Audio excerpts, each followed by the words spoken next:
Hi, beautiful. Welcome to the Know Herself podcast.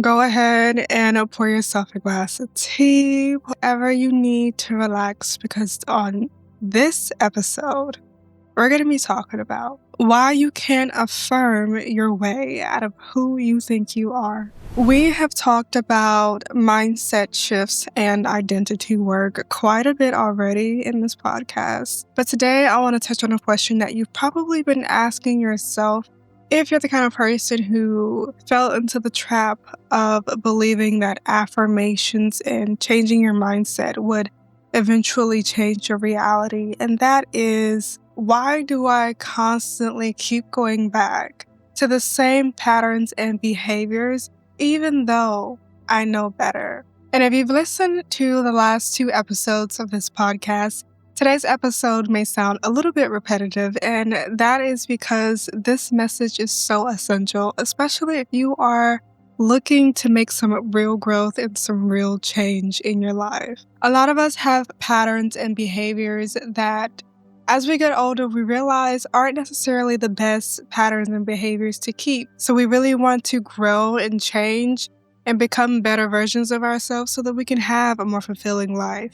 But the problem that a lot of us face is that even though we know better, it's often very difficult to do better. Yes, you know that you should work out. Yes, you know that you should eat healthy. Yes, you know you should be saving. Yes, you know you should be building your business or whatever it is. You know the thing. You know what it is that you should be doing.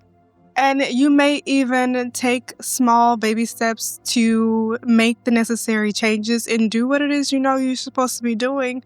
But every time you fall back into your old patterns and your old behaviors. And that is because simply knowing what to do is not enough to actually change. There is this quote or this saying that the graveyard is full of dead dreams. And that is because a lot of us simply live in our heads. A lot of us gather and collect information, and we research and we study and we brainstorm and we think and we think and we think, and we don't take the time to actually act. Because thinking and planning and brainstorming and researching, all of that feels like action. But what's going on up here inside your head is always going to stay inside your head until you actually do something in your reality to make change. A lot of the people that you see that are successful because they brought their ideas into reality. They didn't just think about it. They didn't stay stuck in the planning and the researching phase. And a lot of us do that simply because we are afraid to be seen trying. We're afraid to be seen failing. But the reality is, if you don't try at all, you'll never get anywhere. And you also have to recognize that a lot of these patterns and behaviors that we are trying to change, especially in adulthood, have become interwoven with our identity. Whether you recognize it or not, a lot of these patterns and behaviors that you have are locked in with your internal belief systems. And it's very difficult to make changes when you don't necessarily get to the root of things. If spending money is a part of your identity, it's going to be very difficult for you to all of a sudden start saving and investing. If having a little sweet treat every time you do something minuscule is part of your identity, it's going to be very hard for you to eat healthier and work out. If ghosting people whenever they make you uncomfortable is part of your identity, it's going to be very hard for you to have healthy relationships. You have to recognize that the behaviors you're trying to change are not simply just behaviors. They are a part of your current identity. You have to recognize where you are in your current reality in order to make some real change. This is something that I've mentioned, and I'm going to mention it over and over again, because understanding who you are in the present and how you've been shaped by your past is essential for changing your future. And this is actually something that's been studied in neuroscience, and I think is so interesting. If you love reading, then you'll really enjoy the book. God, what's the name of that book? Incognito, that's the name of the book. If you are really into reading and learning about neuroscience, you would really enjoy the book Incognito. It talks about this a lot in detail. I think this book does a really good job at expanding and explaining upon that. Our brains are primarily there to keep us safe. That's essentially it. And so our brain, what it is constantly doing is analyzing our surroundings and recognizing patterns to keep us safe. So the patterns that your brain have learned to recognize as safe have essentially become your identity over time. And which explains why whenever you try to do something new, whenever you try to change up your habits, but this is most people, you fall back into your old habits and your old patterns because your brain is looking to keep you safe. It's saying, you're trying something new. I don't know how this is going to work. It could go 100% wrong and I don't like the possibilities. So let's go back to doing what we're used to.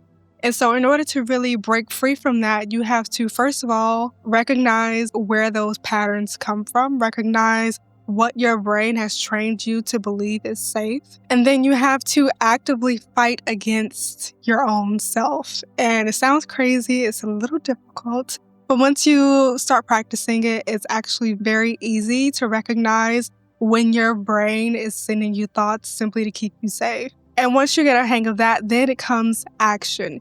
You have to retrain your brain to see this new habit or this new lifestyle as safe.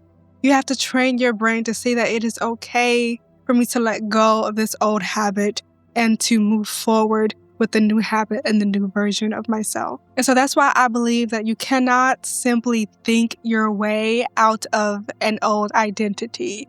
You have to take action. And if you need a really good example, let me be the example. I grew up the quiet, shy little girl. Why? Because I was always told that I was talking too much. What I had to say was not important. People didn't listen to me. Either I was speaking too quietly and people were always telling me to repeat myself and to speak up, or they simply didn't want to listen to what I had to hear. And I internalized that. I began to see that as a part of my identity, that speaking was not important for my safety. In fact, I even began to feel and believe that speaking up would be dangerous because there were multiple times where if I spoke up, I got in trouble. I'd get a whooping. I'd get somebody else in trouble. I'd get embarrassed, etc., etc. So many consequences to me speaking up.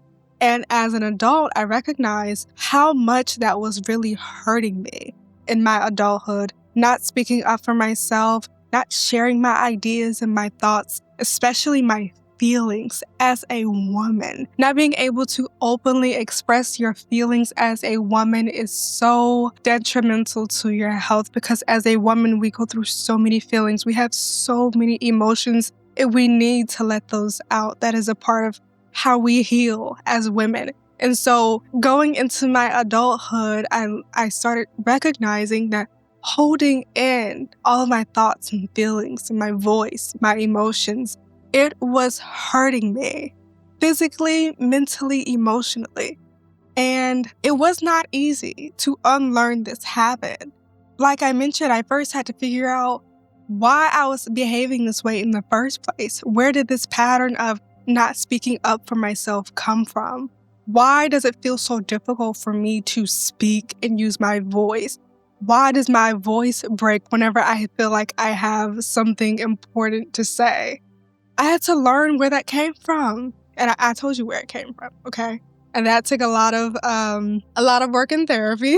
But I eventually got to a place where I learned and I understood where that came from. And so then I was able to recognize when my brain was telling me to stay safe and to stay small. And I was able to recognize that I was not actually in danger and that my brain was simply trying to keep me safe because the old me, the younger me, needed to be quiet to stay safe. But I don't need to be that way anymore. And so here I am today on a whole podcast, talking to you, sharing my voice openly, unafraid, unapologetically. It has taken some work, and this is the practice. Like I said, you have to be active in making change in your life. It's one thing for me to recognize that I have always kept myself small and I never spoke up for myself and understand why I am that way. But if I had never taken the time to actually practice speaking up for myself, I would not be right here with you today. It takes some real action. It is hard. But like we talked about in the last episode, life is hard. You have to pick your heart. It is hard not speaking up for yourself. It is hard not saying what's really on your mind. It's hard not telling people how you feel. And it's also hard speaking up when you've never spoken out before. It's also hard expressing yourself and communicating when you've never done it before, when you don't have an experience to say whether or not it's going to be good or bad. Both sides are hard, but you have to ask yourself, you have to choose which reality you want, which identity you want, which version of you is the version that you want to choose. So I say all of this to say, simply knowing better is not enough. You have to practice being different. Unlearning who you are and who you've been, where your habits have come from, is a skill. It's a skill that can be learned, and it is a skill that requires a framework so that you could actually see real change in your life. If you are on the journey of becoming a better version of yourself and you'd like some assistance along that journey, I do have some resources available over on our website. If you are an avid reader and you love reading, especially about neuroscience and personal development and all of the self-growth things, I have a reading recommendations list over on my website. It is a live and constantly updated document of books that I would personally recommend for any woman on her journey of knowing herself. I do go into detail as to why and what I recommend each book for. So if you're looking for a new book to read, definitely check that out. Again, it is free to download over on my website, knowherself.co. Thank you so much for chatting with me. Stay beautiful, and we'll catch up next time.